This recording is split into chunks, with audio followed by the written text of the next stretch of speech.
it's over, and I wondered what's happening there.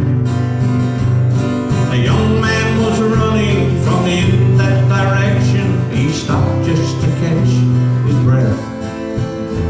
I asked him to please tell me what was the hurry. He smiled up at me and he said, I was trying to catch the crippled man. Did he run past this way? He was rushing on to tell everyone what Jesus did today. And the mute man was telling myself and the deaf girl he's leaving to answer God's call. It's hard to believe, but if you don't trust me, ask the blind man, he saw it all. Ask the blind man, he saw it all. My friends, if the troubles and burdens you carry are heavy, dragging you down, and you tried everything you could possibly think of, but there's no relief to be found. That very same Jesus that altered the future of the blind and the deaf and the lame is still reaching out in his hour of trouble.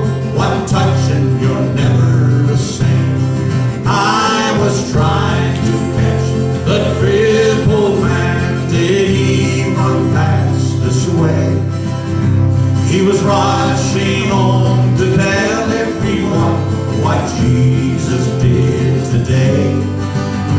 And the mute man was telling myself and the deaf girl he's leading to answer God's call. It's hard to believe, but if you don't trust me, ask the blind man, he saw it all. Ask the blind man, he saw it all. He saw it all.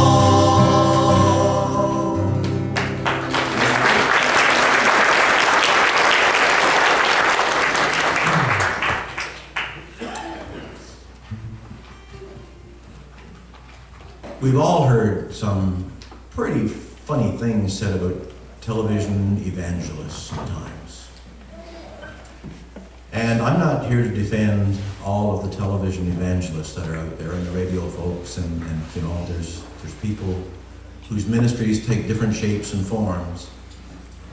But I want us all to recognize that over the course of the years since technology has come into being and people have been prepared to speak the gospel over radio or over television, there have been millions of lives that have been changed who have heard the gospel message that way who might not have heard it otherwise.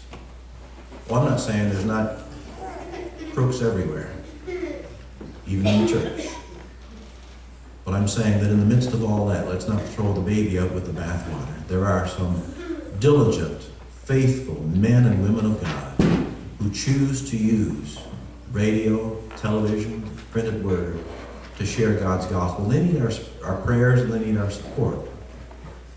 When I was about 10 years old, I was visiting with some relatives who lived in Lewisport. We got some Lewisport folks here, folks with Lewisport roots. I was visiting with my relatives in Lewisport and I found a comic book that was produced by the Oral Roberts organization. Now this is back in the 1950s. I was about 10 years old. You see people going now. And it told the story of a young fellow from Summerford. Now, Oral Roberts, as far as I was concerned at that point, his ministry was on the moon. I didn't know where he was, but I knew that anybody who wrote comic books had to be from far away somewhere. But his organization wrote a story about a young fellow in Summerford who was deathly ill, whose parents listened to Oral Roberts on the radio regularly. 1950s, remember, this is going back a little ways. And while they were listening to the Oral Roberts broadcast on the radio, he'd ask people with prayer needs to do things to signify their faith. And one of the things he asked them to do was just come and place their hands on the radio and pray with him. And I know that sounds a little bit funny to folks who've never been exposed to something like that. But sometimes what it takes from us to release the work of God is an act of faith. Might be something as simple as when Jesus said to the man who was lying on his mat, "Get up and take up your bed and go." You know, he could have been healed perfectly, but as long as he lay there on that mat, he would never know. Sometimes you got to do something to put faith into action. And that family dared to believe God for a miracle. And so they went to the radio with their sick son. And they prayed a prayer of faith. And that man, who was just a young boy at that time, is now almost 80 years old. Living in Ontario, I understand, and doing very well. Thanks to the grace of God and thanks to the miracle of technology that brought the Word of God into that life at that point in time. And so because of that, not just to hold up everybody's ministry who's out there or to make that particular one any bigger or better than anybody else's, but just to say lives can be changed from hearing the gospel no matter where it comes from. And there's a song that we sometimes sing that is kind of a testimony to how a life can be changed by listening to the gospel of Jesus Christ on the radio. So we'd like to share that with you.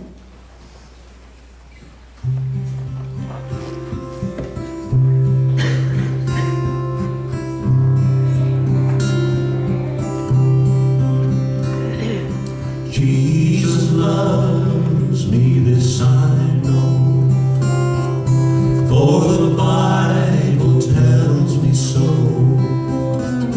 and I heard it first on the radio. The love of God, so rich and strong, shall be the saints and angels' song, and I heard it first on the radio. Amazing grace, how sweet the sound, the lost and lonely can be found, and grace can even save a wretch like me. No other love could make a way, no other love my debt to pay, and I heard it first on the radio.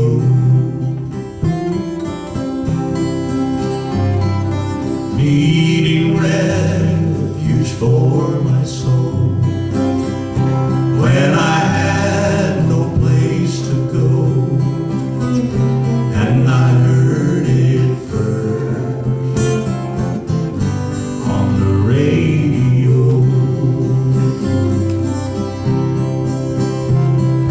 From a life of wasted years, He gave me peace and calm my fear, and I heard it first on the radio.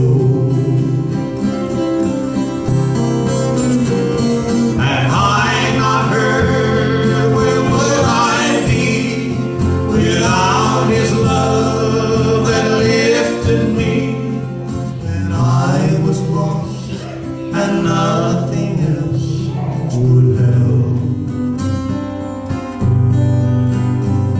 Just as I was without one plea, sweet Jesus came and rescued me, and I heard it first on the radio.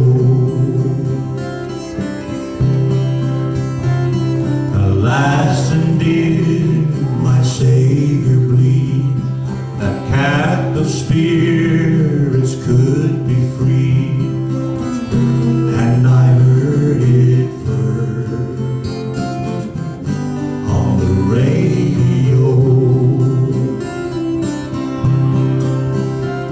My soul has found a till I see him face to face, and I